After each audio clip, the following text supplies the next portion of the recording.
ચલો જુઓ, હવે આપણે આપણો આગળનો અભ્યાસ શરૂ એટલે આગળનો અભ્યાસ વધારીશું. આપણે લઈ ગયા હતા માદાજન્યુજનકનો વિકાસ, નરજન્યુજનકનો વિકાસ અને નરજન્યુજનક અને માદાજન્યુજનકના વિકાસની સાથે સાથે ત્યારબાદ આપણે કર્યું હતું પરાગનયન. પરાગનયનના જે વાહકો છે તેમાંથી અજૈવિક વાહકો સુધી કરી ગયા છીએ જલ અને પાણી દ્વારા. બરાબર છે, એટલે જલ એટલે કે પાણી દ્વારા અને વાત પરાગનન એટલે કે પવન દ્વારા. હવે જુઓ, આપણે પેજ નંબર 30 પરથી આગળનું શરૂ કરીશું, જેમાં અજૈવ ઘટકો દ્વારા પરાગનયન, અજૈવ ઘટકો દ્વારા વાહકો દ્વારા પરાગનયન.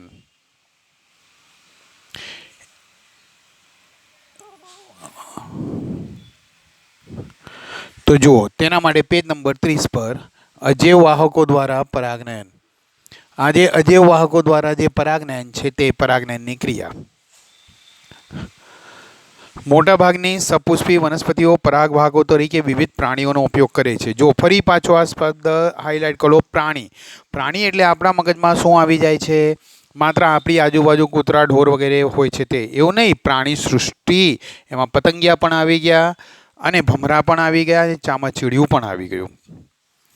મધમાખી, પતંગિયા, માખી, ભૃંગ કીટકો, ભમરીઓ, કીડી, ફુદ્દા, પક્ષીઓ, એમાં સનબર્ડ, દેવચકલી, હમિંગબર્ડ, ગુંજન પક્ષી તથા ચામાચીડિયું જે સસ્તનમાં આવે સામાન્ય પરાગવાહકો છે.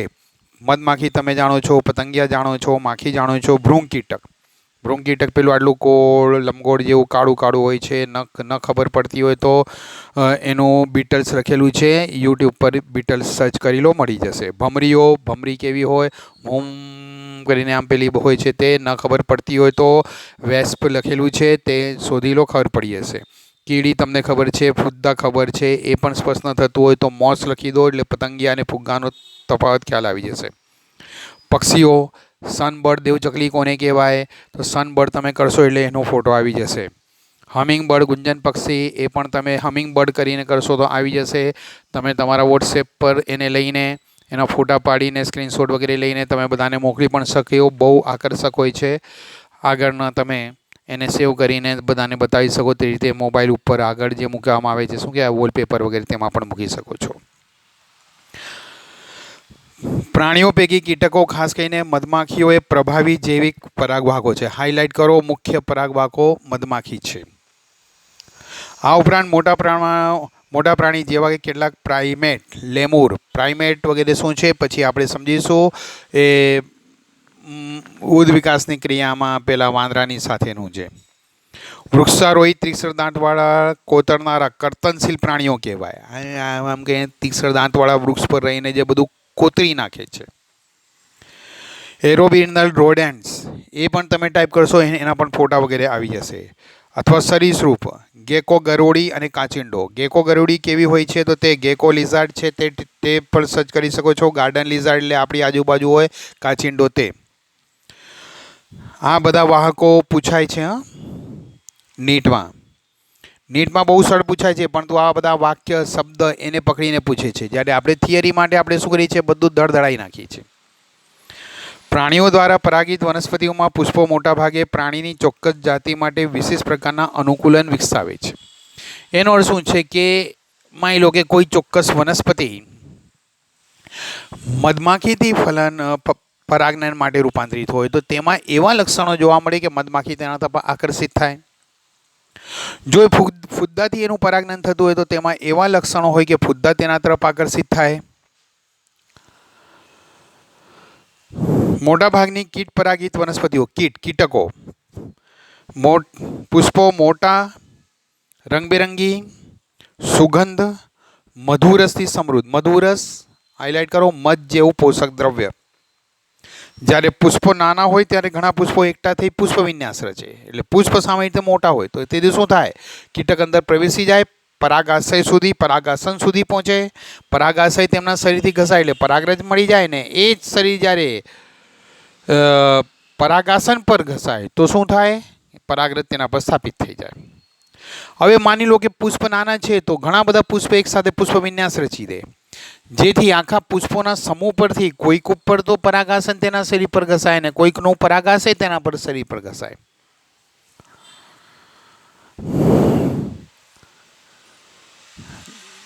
એકઠા થઈ પુષ્પ વિન્યાસ બનાવે છે, જેથી તે ધ્યાનાકર્ષક બને છે અને પ્રાણીઓ પુષ્પનો રંગ અથવા સુગંધથી આકર્ષાય છે. એટલે કીટકો, અહીંયા પ્રાણી એટલે કીટક. માખી અને ભૃંગ કીટકોથી પરાગિત પુષ્પો આ પ્રાણીઓને આકર્ષવા દુર્ગંધ સર્જે છે. હાઈલાઇટ કરો, દુર્ગંધ સર્જે છે. બોલો કોને કોને આકર્ષવા માટે? માખી અને ભૃંગ કીટકોને. એ સુગંધ તરફ આકર્ષાતા નથી, તે દુર્ગંધ તરફ. એટલે એ જે પુષ્પ છે એ જે એની કઈ રસાયણ ઉત્પન્ન કરે છે તે આપણા માટે દુર્ગંધ છે, પરંતુ તેના માટે તો આકર્ષક છે. પ્રાણીઓની મુલાકાતો નિશ્ચિત કરવા પુષ્પો પ્રાણીઓને પુરસ્કાર આપે છે. પુરસ્કાર એટલે સામે કંઈક આપે છે. મધુદ્રવ્ય અને પરાગરજ એ પુષ્પ દ્વારા પ્રાણીઓને મળતા સામાન્ય પુરસ્કાર છે. મધુદ્રવ્ય, બોલો આ એક પુષ્પ, વનસ્પતિ પર રહેલું આ પુષ્પ, તો બોલો શું થાય છે આ પુષ્પમાં? અહીંયા જે છે પુરસ્કાર સામે આપવું, કંઈક વળતર આપીએ તેને પુરસ્કાર કહેવાય. તો બોલો આનું આ જે છે તેની અંદરની સપાટી પર અહીંયા મધુરસ ઉત્પન્ન થતો હોય, પોષક રસ, એ આકર્ષક પણ હોય. આનો રંગ પણ બહારથી આકર્ષક હોય ને અંદરથી આ જે બધું દ્રવ્ય પણ હોય. તો બોલો શું થાય? એના તરફ પેલું કીટક સરળતાથી આકર્ષાય, ક્યાં તો તેના સુગંધ તરફ, માખી વગેરે તો તેની દુર્ગંધ તરફ આકર્ષાય. હવે બોલો એ જ તો આકર્ષાયા, પરંતુ બોલો તે જ વખતે બોલો શું થાય? ત્યાંથી એ કીટક અંદર જાય તો આને આ પુરસ્કાર મળે, ખોરાક સ્વરૂપી પુરસ્કાર મળે, સામેથી મળે. એ છે રીતે બોલો અંદર જ્યારે આ કીટક પ્રવેશી ગયું તો બોલો આ કીટક અહીંયા આવી ગયું, કીટક અહીંયા દોરું છું આ રીતે. આ કીટક આ છે બધું દ્રવ્ય, ત્યારે અહીંયાનું આ અંદર પુંકેસર હોય તો બોલો અહીંયાથી કીટક પ્રવેશ્યું ત્યારે આને ઘસાઈને આવ્યું, પરાગાશયને એના શરીર પર આવી ગયું. હવે આ જ કીટક બીજા પર જશે ત્યારે બોલો એનું હોઈ શકે કે પરાગાસન આ રીતે વિસ્તરી ગયેલું હોય, તો કીટક એને ઘસાઈને આવે તો આની પરાગરજ પેલાને મળી જાય. આ પુરસ્કારનો પ્રાપ્તિ હેતુ આ મુલાકાતી પ્રાણીઓ પરાગાશય અને પરાગાસનના સંપર્કમાં આવે છે. આ પ્રાણીઓનો દેહ પરાગરજનું આવરણ મેળવે છે, એટલે એમના શરીર પર પરાગરજનું આવરણ બની જાય છે. પ્રાણીઓ દ્વારા પરાગિત પુષ્પોમાં પરાગરજ ચિકાસયુક્ત હોય છે. હાઈલાઇટ કરો, પરાગરજ કેવી? ચિકાસયુક્ત. કેમ? બોલો અહીંયાથી આવ્યું ત્યારે આ જે પરાગાશય પરથી જે પરાગરજ મુક્ત થયા તે ચિકાસયુક્ત હોય, ચીકણી હોય, એટલે એને કીટકની શરીર પર સરળતાથી ચોંટી જાય. જ્યારે આ પ્રાણી પોતાના દેહ પર પરાગરજ સાથે પરાગાસનના સંપર્કમાં આવે છે એટલે પરાગનયન થઈ જાય છે. અહીંયાથી પ્રશ્ન પૂછાય છે, નાના મોટા પ્રશ્ન. કીટ પરાગિત પુષ્પોની વિશેષતા લખો. કેટલીક જાતિઓમાં પુષ્પીય પુરસ્કાર સ્વરૂપે તેમને ઈંડા મૂકવા માટે સલામત સ્થાન મળે છે. હવે બોલો કેટલીક જાતિઓમાં શું છે? તો આ જે કીટક વગેરે છે બોલો એ કીટકને એને રેઠાણ ઈંડા મૂકવાનું સલામત સ્થાન મળે. તો બોલો શું થાય? જ્યારે આ પુષ્પ ખીલે ત્યારે અંદર પુંકેસર, શ્રીકેસર એવું કંઈ જ ન હોય, ખાલી હજી પુંકેસર, શ્રીકેસર વિકાસ પામવાના બાકી હોય. આ મેં યુટ્યુબ એના પરથી ગૂગલ પરથી વાંચ્યું હતું ત્યારે મને ખબર પડી હતી વધુ સારી રીતે. હવે એ સાઇટ તો હું ભૂલી ગયો, મને ખબર તો હતી પણ વધુ સ્પષ્ટ ત્યારે થઈ કઈ રીતે. આની અંદર આ પુંકેસર ને શ્રીકેસરનો અંદરનો જે ભાગ છે જે જાણે નિષ્ક્રિય હોય, વિકસ્યો જ ન હોય, અંદર આ ખાલી ખોખા જેવું આકર્ષક સ્વરૂપ હોય, એટલે બોલો કીટક આવે ને પોતાના ઈંડા મૂકીને અહીંયા જાય. હવે બરોબર સમજો શું થાય? હવે આ સાઈડે આ ઈંડાની અંદર ગર્ભ વિકાસ શરૂ થાય અને આ સાઈડે એનો પુંકેસર, શ્રીકેસરનો વિકાસ શરૂ થાય.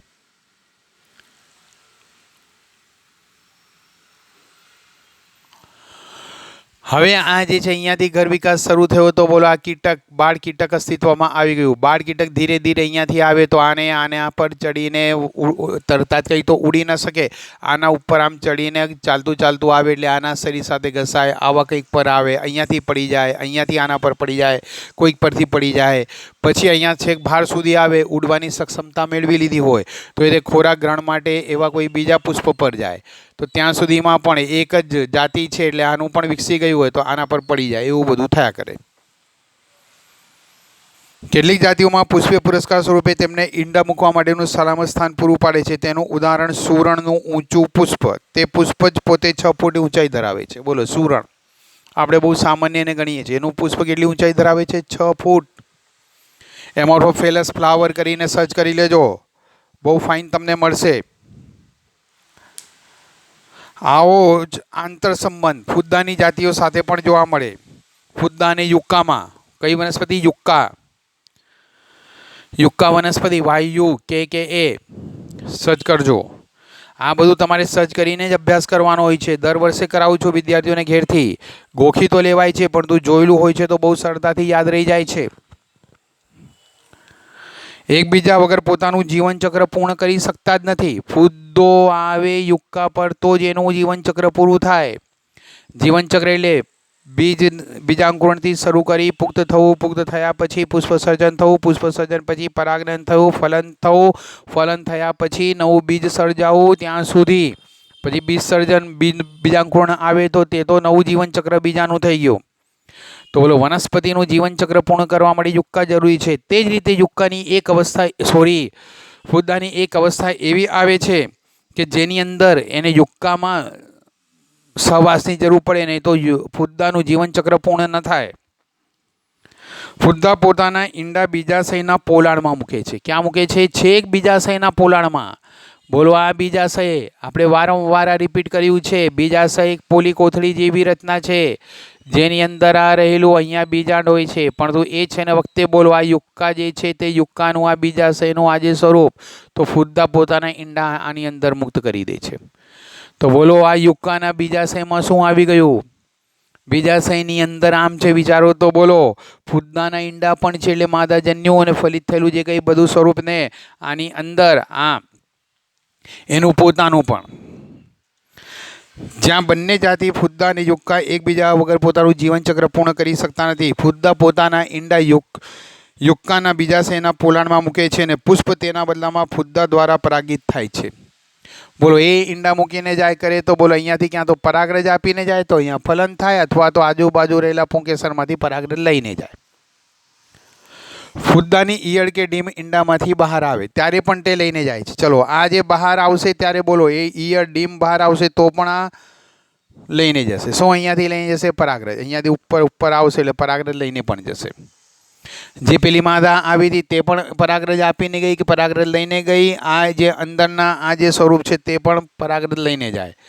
બોલો, આવું ન મળે, યુક્કા ન મળે તો આ ફુદ્દા ઈંડા ન મૂકી શકે. ઈંડા ન મૂકી શકે તો એનું જીવનચક્ર પૂર્ણ ન થાય, પ્રજનન ન થાય. એવું ન થાય તો બોલો, આ જે છે યુક્કાનું પણ પરાગનન ન થાય એટલે એનું પણ ફલન ન થાય એટલે જીવનચક્ર પૂર્ણ ન થાય. બંનેના જીવનચક્રનો જે પ્રજનનનો તબક્કો છે તે એકબીજા પર સંકળાયેલો, એકબીજા સાથે સંકલિત, એકબીજા પર આધારિત છે.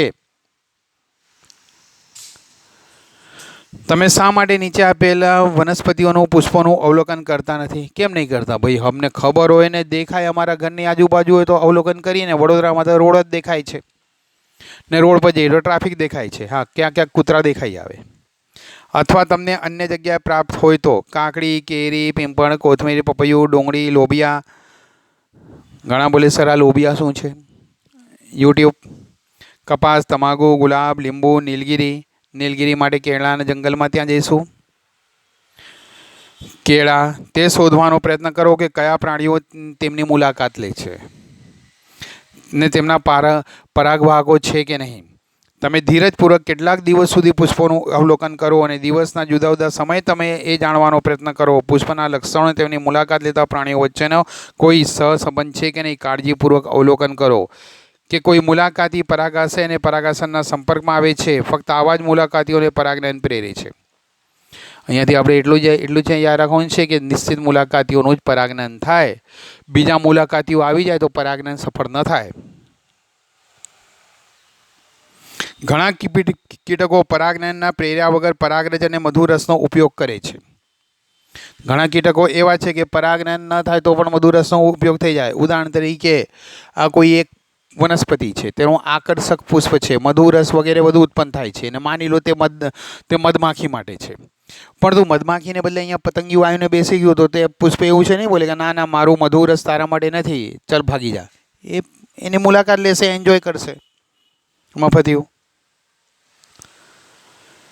આ પુષ્પ મુલાકાતીઓને પરાગરજ મધુરસના લૂંટારાઓ કહેવાય છે. લૂંટી લે છે, મફતિયું લઈ જાય છે.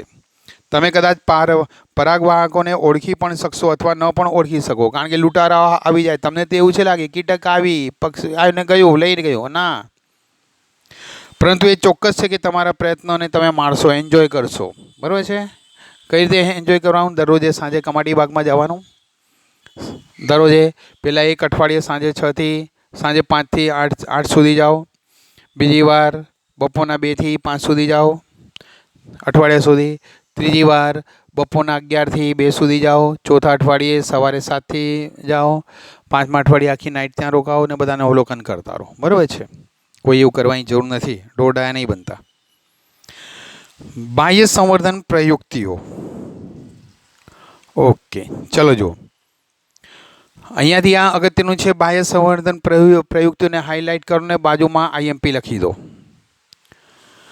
મોટાભાગની સપુષ્પી વનસ્પતિઓ દ્વિલિંગી પુષ્પો સર્જે છે. બોલો, મોટાભાગની સપુષ્પી વનસ્પતિમાં કેવા પુષ્પો સર્જાય છે? દ્વિલિંગી, ઉભયલિંગી, જે શબ્દ તમારે બોલવો હોય તે બોલો. એ જે છે સપુષ્પી વનસ્પતિના પુષ્પ કેવા છે? ઉભયલિંગી અથવા દ્વિલિંગી?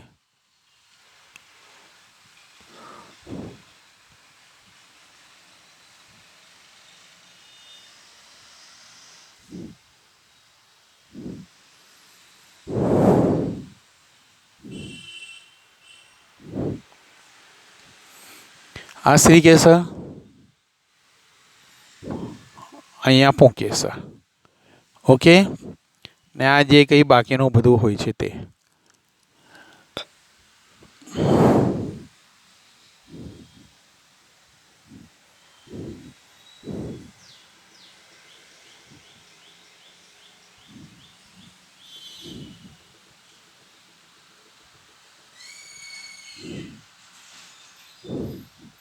આ પરાગરજ નથી, આની આ આકૃતિ રંગીન એવી એના વિવિધ ચક્રવાળી દોરી છે. નહીં તો ઘણા બોલે સર પરાગરજ અહીંયાથી ક્યાંથી આવી? પરાગરજ અહીંયાથી જ આવે, આમાંથી. ચલો જુઓ, આ શ્રીકેસર છે, આ પુંકેસર છે. તો બોલો કેવું થયું આ સ્વરૂપ? ઉભયલિંગી થયું, દ્વિલિંગી થયું? મોટાભાગની સપુષ્પી વનસ્પતિઓ દ્વિલિંગી પુષ્પો સર્જે છે. પરાગરજ તે જ પુષ્પના પરાગાસનના સંપર્કમાં આવવાનું પસંદ કરે છે. શું કીધું? અને પરાગરજ તે જ પુષ્પના પરાગાસનના સંપર્કમાં, તે જ પુષ્પ, ઓટોગેમી, તે જ પુષ્પના સંપર્કમાં અહીંયાથી મુક્ત થયેલી પરાગરજ આ જ પુષ્પના એવા સંપર્કમાં આવવાનું પસંદ થાય છે. સતત સ્વપરાગનયન એ અંતઃસંવર્ધન દબાણમાં પરિણમે છે. અંતઃસંવર્ધન દબાણ, સતત સ્વપરાગનયન થાય, આનું આમાં જાય તો એક પેઢી, બીજી પેઢી, બીજી પેઢીમાં એવું, ત્રીજી પેઢીમાં એ લક્ષણોની વિવિધતા ન આવે, લક્ષણોનું સ્વરૂપ ન બદલાય. બોલો, લક્ષણોમાં વિવિધતા ન આવી, લક્ષણોના સ્વરૂપમાં ફેરફાર ન થયો તો શું થશે? એ સતત પરાગનને લીધે એક ધારા એક જ જનીનો પ્રાપ્ત થતા રહે, લક્ષણોમાં કોઈ વિવિધતા ના આવે. એવું ન થાય તો ધીરે ધીરે તેની કાર્યક્ષમતા, તે સજીવની કાર્યક્ષમતા ઘટતી જાય. એને કહેવાય અંતઃસંવર્ધન દબાણ. જુઓ શું કહે છે? અંતઃસંવર્ધન દબાણમાં પરિણમે છે. હાઇલાઇટ કરો, અંતઃસંવર્ધન દબાણ, ઇન્ટરબ્રીડિંગ ડિપ્રેશન, ને બાજુમાં લખો સતત સ્વપરાગનન અને ફલનને લીધે, સતત સ્વફલન અને નવી સંતતિના સર્જનને લીધે લક્ષણોમાં કોઈ વિવિધતા સર્જાતી નથી, જેથી સમય જતાં ધીરે ધીરે સજીવોની ટકી રહેવાની અને કાર્યક્ષમતામાં ઘટાડો થતો જાય છે. એને કહેવાય અંતઃસંવર્ધન દબાણ. સપુષ્પી વનસ્પતિઓ સ્વપરાગને અવરોધવા અને પરપરાગનને ઉત્તેજન મળે તે માટે ઘણી પ્રયુક્તિઓ વિકસાવે છે. કેટલીક જાતિઓમાં પરાગરજની મુક્તિ અને પરાગાસનની ગ્રહણ ક્ષમતાનો તાલમેળ હોતો નથી. એનો અર્થ શું થયો કે બોલો અહીંયાથી આ જે અહીંયાથી પરાગરજ જ્યારે મુક્ત થાય ત્યારે આ પરાગાસન એટલું વિકસિત ન હોય કે તે પરાગરજને ગ્રહણ કરી શકે. બોલો એવું છે, ન થાય તો બોલો શું છે? સિમ્પલ વસ્તુ છે. શું આ પરાગરજ અહીંયા પડે તો પણ એ ફલન ન થાય, કારણ કે બીજાંડ નથી વિકસ્યું, આ જે ગ્રહણ ક્ષમતા ધરાવતું નથી. હા, પણ તો બોલો પવન કે કીટક દ્વારા કે જેના દ્વારા ગયું તો બીજા પર ગયું તો ત્યાં એ વખતે પુખ્ત થઈ ગયું હોય, કારણ કે અલગ અલગ વનસ્પતિ અલગ અલગ સમય પુષ્પ 2-3 દિવસ અઠવાડિયાના ગેપ પર આજુબાજુ પુખ્ત બનતી હોય, તો આ બીજું કોઈ અહીંયાનો છોડ છે તે પહેલેથી પુખ્ત બનીને તેનું શ્રીકેસર ચક્ર સક્રિય થયું હશે, એનું પરાગાશય એના પહેલાં સક્રિય થઈને નિષ્ક્રિય થયું હશે, તો બોલો તેની પરાગરજ તેના પર નહીં પડી પણ હોય તો નિષ્ફળ જાય, તો તેની પરાગરજ બીજા પર જાય તો સફળ થાય. ત્યાં સુધીમાં બોલો આની પરાગરજ આના પર પડી તો નિષ્ફળ ગઈ, પણ તો આની પરાગરજ તેના પર ગઈ તો સફળ થઈ.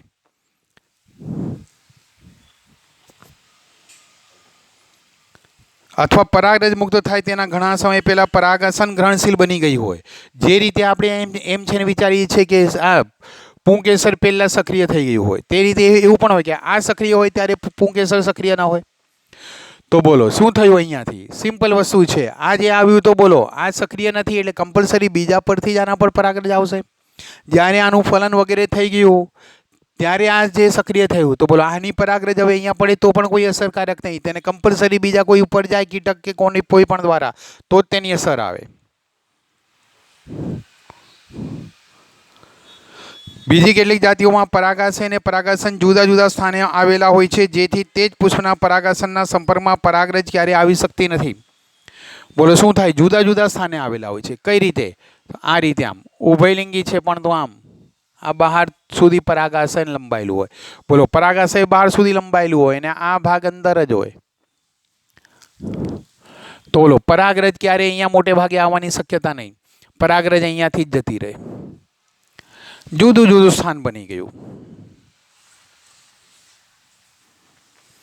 બંને પ્રયુક્તિઓ સ્વફલનને અવરોધે છે. હાઇલાઇટ કરો, સ્વફલનને અવરોધે તેવી પ્રયુક્તિઓ. ત્રીજી પ્રયુક્તિ જેને અંત સંવર્ધનને અટકાવે છે, આ ત્રીજી, તે સ્વ અસંગતતા કહેવાય છે. હાઇલાઇટ કરો, વારંવાર પૂછાય છે સ્વ અસંગતતા.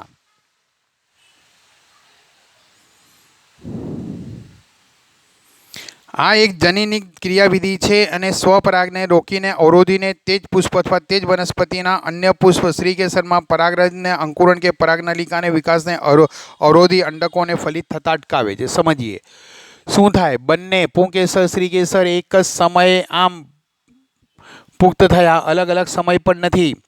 કીટકે આવીને અહીંયાથી પરાગરજ ગ્રહણ કરીને અહીંયા લઈને પણ ગયો ને એ પરાગરજ અહીંયા પડી ગઈ, બીજા એટલે પરાગનલિકાનો વિકાસ થશે જ નહીં.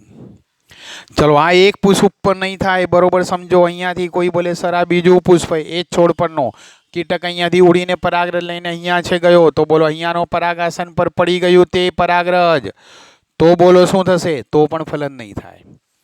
તે છોડ ઉપર પણ નહીં થાય જે આપણે લઈ ગયા. બોલો પરાગનયનના જે પ્રકારો લઈ ગયા હતા, ગેટોનોગેમી, એ પણ નહીં થાય. બોલો પહેલું હતું ઓટોગેમી સ્વફલન, તે પણ નહીં થાય. બીજું હતું ગેટોનોગેમી, ન થાય, પરવસત થાય.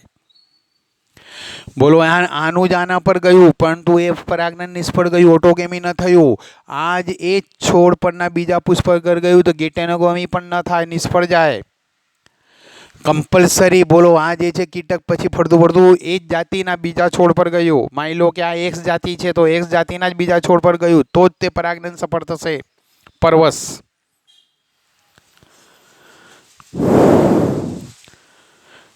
સ્વપરાગનયનને અટકાવવા માટેની પણ આ એક પ્રયુક્તિ છે કે એકલિંગી પુષ્પ ઉત્પન્ન કરવા. બોલો હવે બાકીનું સ્વરૂપ એકલિંગી પુષ્પ ઉત્પન્ન કરવા, પપૈયું વગેરે.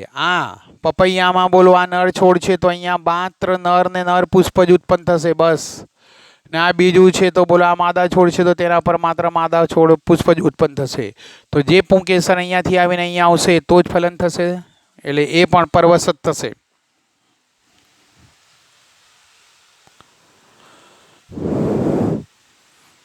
જો નર અને માદા બંને પ્રકારના પુષ્પો એક જ વનસ્પતિ પર ઉગતા હોય તો તેને એક સદની કહેવાય. જેમ કે દિવેલા અને મકાઈમાં સ્વફલન આ રીતે અટકાવી શકાય છે, પણ તો ગેટીનોગેમી તો નહીં જ. દિવેલા અને મકાઈમાં આ મેં તમને કીધું તે દ્વિસદની કહેવાય. આગળ પણ કીધું હતું એક લિંગી તો ખરું, પણ તું દ્વિસદની. કેમ? નર અને માદા ક્યાં છે? અલગ અલગ છે.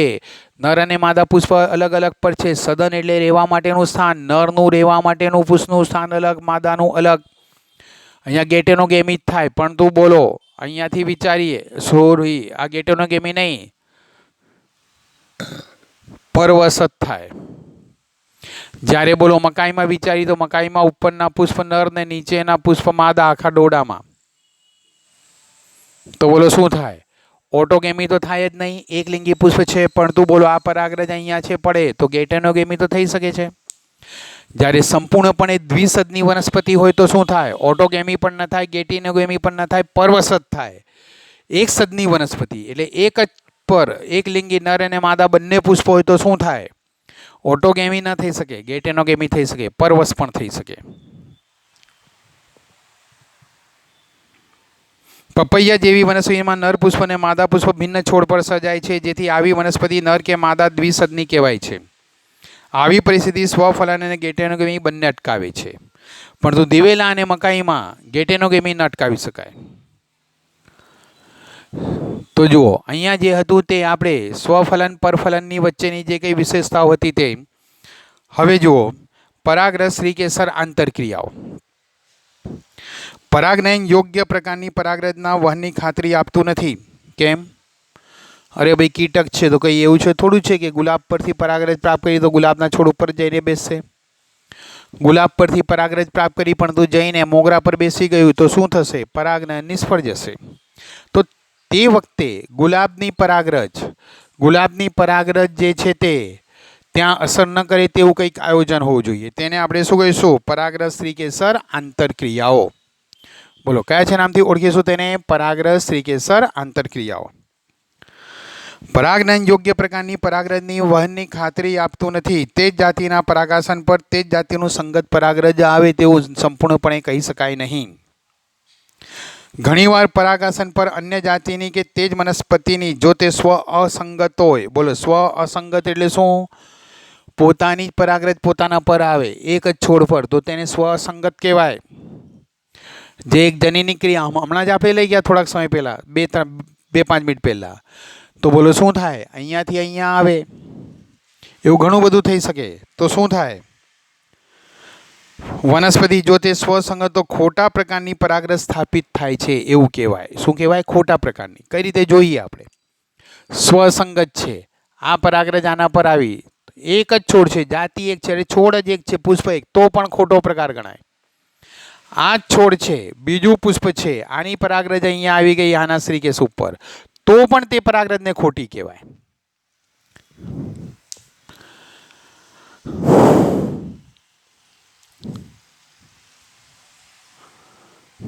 તે જ વનસ્પતિની ખોટા પ્રકારની પરાગરજ સાબિત થાય છે. પરાગાસનની પરાગરજને ઓળખવાની ક્ષમતા હોય છે. હાઇલાઇટ કરો, પરાગાસનની પરાગરજને ઓળખવાની ક્ષમતા છે. કોણ ઓળખે છે? પરાગાસન. પરાગાસન ઓળખી લે છે કે આ પરાગરજ આવી પોતાની જ જાતિ છે, પરંતુ પોતાના જ પુષ્પ પોતાના છોડ પરથી આવી છે. પહેલું શું ઓળખ કરશે? જાતિ, કે પોતાની જ જાતિ. એક્સ જાતિ છે તો મારી એક્સ જાતિની જ આવી. બીજી ઓળખ શું કરશે? પોતાના જ છોડ પરથી આવી છે, એટલે પોતાના પુષ્પ પરથી હોય કે પોતાના છોડ પરથી હોય તો તેને ખોટી ગણી લેશે. એટલે કે તે સાચા પ્રકારની કે ખોટા પ્રકારની સંગતતા દર્શાવે છે. સાચો હોય તો સંગત કહેવાય ને ખોટો હોય તો અસંગત કહેવાય. બોલો આ એક્સ જાતિ છે, બીજો છોડ પણ એક્સ જાતિ છે, બીજા છોડ પરની એક્સ જાતિ પરની પરાગરજ અહીંયા કીટક લઈને આવ્યું, આના પર પડી તો તેને તે સંગત છે, તે એના માટે સાચો પ્રકાર છે. પણ તું આ જ છોડ કે આ પુષ્પની આવી ગઈ તો તે તેના માટે ખોટો પ્રકાર છે, અસંગત છે. જો પરાગરજ સાચા પ્રકારની હોય તો શ્રીકેસર તેને સ્વીકારે છે અને પશ્વફલન ઘટનાઓ પ્રેરે છે. પશ્વફલન એટલે કે પરાગનલિકાનો વિકાસ અને ફલન વગેરે જે કંઈ છે તે જે ફલન તરફ દોરી જાય છે. જો પરાગરજ ખોટા પ્રકારની હોય તો શ્રીકેસર પરાગરજનું અંકુરણ અથવા પરાગનલિકાની વૃદ્ધિને અવરોધી દે છે, એટલે આગળનો કોઈ પ્રશ્ન આવે જ નહીં. પરાગરજને ઓળખવાની સ્ત્રીકેસરની ક્ષમતાને આધારે પરાગરજની સ્વીકૃતિ કે અસ્વીકૃતિ થાય છે, જે પરાગરજ અને સ્ત્રીકેસર વચ્ચેના સતત સંવાદનું પરિણામ છે. સંવાદ એટલે સામાન્ય ભાષામાં આપણે કહીએ વાતો કરવી. આ જનીનિક વાતો છે. રાસાયણિક રીતે જનીન એવા રસાયણો ઉત્પન્ન કરે છે કે પોતાની પરાગરજ હોય તો તેની સાથે તે પ્રક્રિયા કરીને પરાગનલિકાનો અવરોધ દે, અને જો તે બીજા છોડ પરથી આવી હોય તો તે રસાયણ પ્રક્રિયા ન કરે જેથી પરાગનલિકાનો વિકાસ થઈ જાય. અવરોધક રસાયણ. આ રાસાયણિક રીતે વાતો, નહીં તો ઘણા આવે સર આ કઈ ભાષામાં વાત કરે છે, રશિયનમાં કે ભારતીય ભાષામાં. આ સંવાદમાં સ્ત્રીકેસર સાથે આંતરક્રિયા કરતા પરાગરજના રાસાયણિક ઘટકો મધ્યસ્થી સર્જે છે. બોલો, એ છે ઘટકો કોના છે? પરાગરજના છે. તાજેતરના વર્ષોમાં વનસ્પતિ શાસ્ત્રીઓએ કેટલાક પરાગરજ અને સ્ત્રીકેસરના રાસાયણિક ઘટકોની સ્વીકૃતિ કે અસ્વીકૃતિને અનુસરીને થતી આંતરક્રિયાઓને ઓળખી લીધી છે. અગાઉ જણાવ્યા મુજબ સંગત પરાગને અનુસરીને પરાગાસન પર કોઈ એક જનન છિદ્ર માર્ગનું પરાગનલિકાનું સર્જન કરે છે. બોલો, એ પોતાનું જ હોય તો પછી શું કરે?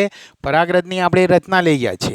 પરાગરજમાં એન્ટાઇન અને એક્ઝાઇન પર કેટલાક સ્થાને આમ છિદ્ર હોય, જેને આપણે જનન છિદ્ર કીધું હતું. તો બોલો, આ પરાગરજ આના પર પડી, સાચી છે, સંગત છે. તો આ જે પરાગરજ અહીંયા પડી, તો બોલો આ જે છે તેની અંદર અહીંયાથી આ જનન છિદ્ર છે. તો એ જનન છિદ્રમાંથી આ રીતે વિકાસ પામશે, અંકુરણ પામશે. પરાગરજનું અંકુરણ થયું તો બોલો શેનું નિર્માણ થયું? પરાગ નલિકાનું નિર્માણ થયું. આ અંદરની દિવાલ આખી આમ લંબાઈ જશે આમાંથી. સાચી હશે, સંગત હશે તો આ પ્રકારનું નિર્માણ થશે.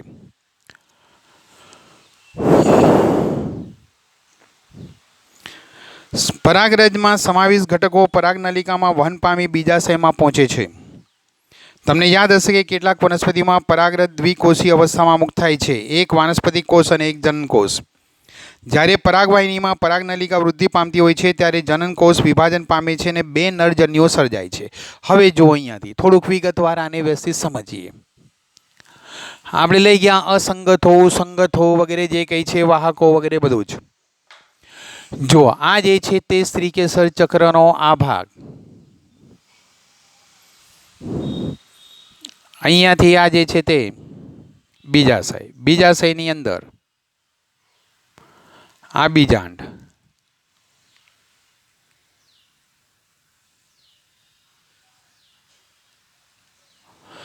આની અંદરનો આ પ્રદેહ, ભ્રૂણપુટ. બોલો, આ પ્રદેહની અંદર આ બે સહાયક કોષો, એ સહાયક કોષ ઉપર માદાજન્યુ, અહીંયા બે દ્વિતીય કોષો અને 3 પ્રતિધ્રુવ કોષો. આનું ફલન થવાનું છે માદાજન્યુનું. અહીંયાથી પરાગરજ પડી, આ પરાગરજમાં અહીંયા જનન છિદ્ર છે અને પરાગરજની અંદર બે હોય છે, એક મોટો અને એક નાનો. આ પરાગનલિકા આમ વિકસે છે.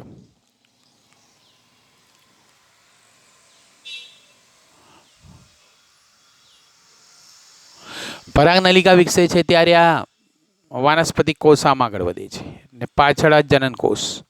આ જનનકોષનું સંભાજન થઈને બે નરજન્યુ અથવા પુણ્યજન્યુ સર્જાય છે.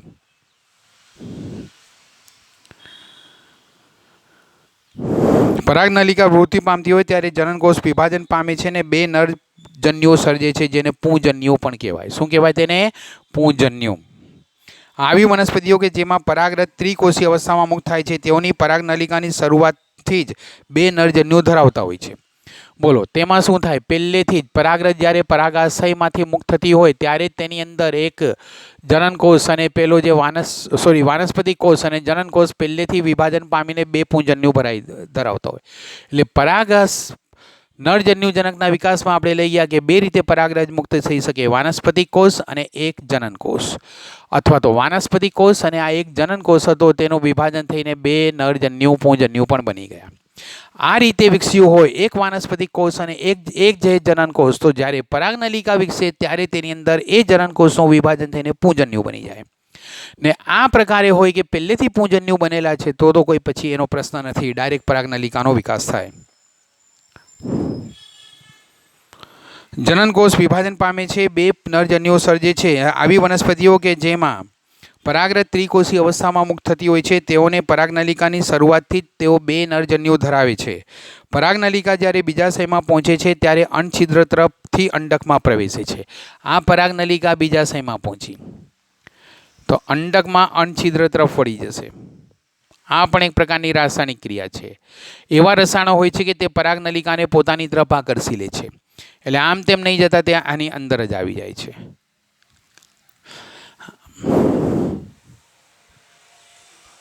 સહાયક કોષોના અંડક છિદ્રીય છેડે આવેલા તંતુમય ઘટકો પરાગનલિકાના પ્રવેશ માટે માર્ગદર્શન આપે છે. હવે જો હું અહીંયાથી આટલું દોરું, આ ભ્રૂણપૂટનો ભાગ, આ ભ્રૂણપૂટના ભાગમાં આપણે અહીંયાથી લઈ ગયા, બોલો આ 2 સહાયક કોષો. સહાયક કોષોમાં આ તંતુ,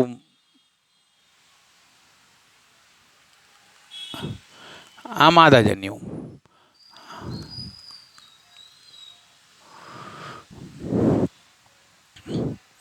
બોલો અહીંયાથી આવી આ પરાગનલિકા.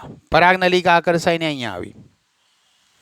એમાં 2 પુંજન્યો, પેલો જનનકોષ વિઘટન પામ્યો હોય તો બોલો આ જે અહીંયા આવે કે તરત જ ક્યાં તો આ પુંજન્યો આ સાઈડે જાય અથવા તો આ સાઈડે જાય. એ જે છે ને તંતુમય પ્રસાધન તરફ જાય છે. આ જે તંતુમય પ્રસાધન સ્પ્રિંગ જેવું હોય તો બોલો પરાગ આ પુંજન્યો ગમે તે બાજુ જઈ શકે, ગતિશીલ છે, આમ પણ જાય આમ પણ જાય. બોલો જેનામાં જાય આ પુંજન્યો અહીંયા ગયા, પુંજન્યો તેના પર મળતા જ આ સ્પ્રિંગની માફક ખુલી જાય. ખુલી જાય એટલે શું થાય? દબાણ આવે.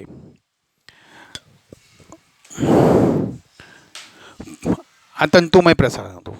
આ પુંજન્યો આના પર આવ્યું, આના પર આવ્યું કે આમ ખુલે એટલે આખું ઉછળે. એ જે આમ જમ્પ લાગે તો બોલો શું થાય? એક પુંજન્યુ આ માદાજન્યુને ફલિત કરી દે ને બીજો પુંજન્યુ આને ફલિત કરી દે, જે વચ્ચે દ્વિકીય કોષ હતો તેને. આ સાઈડે હોય તો પણ એવું જ.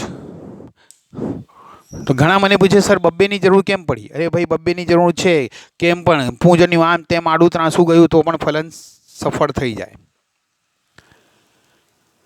આ બધી જ ઘટનાઓ પરાગરજનું પરાગાસન પર સ્થાપન થઈને પરાગનલિકાનો અંડકમાં પ્રવેશ સામૂહિક રીતે પરાગરજ સ્ત્રીકેસર આંતરક્રિયાઓ કહેવાય છે. હાઇલાઇટ કરો. અગાઉ જણાવ્યા મુજબ પરાગરજ સ્ત્રીકેસર આંતરક્રિયા એક પ્રકારની ક્રિયાત્મક ગતિશીલ પ્રક્રિયા છે. પ્રક્રિયાઓ પણ છે અને ગતિશીલતા પણ છે. હાઇલાઇટ કરો આને પણ. જેમાં પરાગરજની સ્વીકૃતિ કે અસ્વીકૃતિને અનુસરીને તેની ઓળખ એટલે સંગત બનવું, સ્વીકારવું ને પછી એને ઓળખ કરવું. આ ક્ષેત્રના જ્ઞાનનો ઉપયોગ કરી વનસ્પતિ સંવર્ધકો એટલે કે જે વનસ્પતિના સ્વરૂપ વિકસાવે છે, નવા શોધખોળ કરે છે, ખેડૂતો વગેરે પણ તેમાં સંકળાયેલા. પરાગ સ્ત્રીકેસર આંતરક્રિયાઓ ઉપરાંત અસંગત પરાગનયનમાં ફેરફાર કરે છે અને ઇચ્છિત સંકર જાતો પણ મેળવે છે. આના પછીનું આગળનું છે તે આપણે નેક્સ્ટ ટાઈમ કરીશું. Okay, best of luck.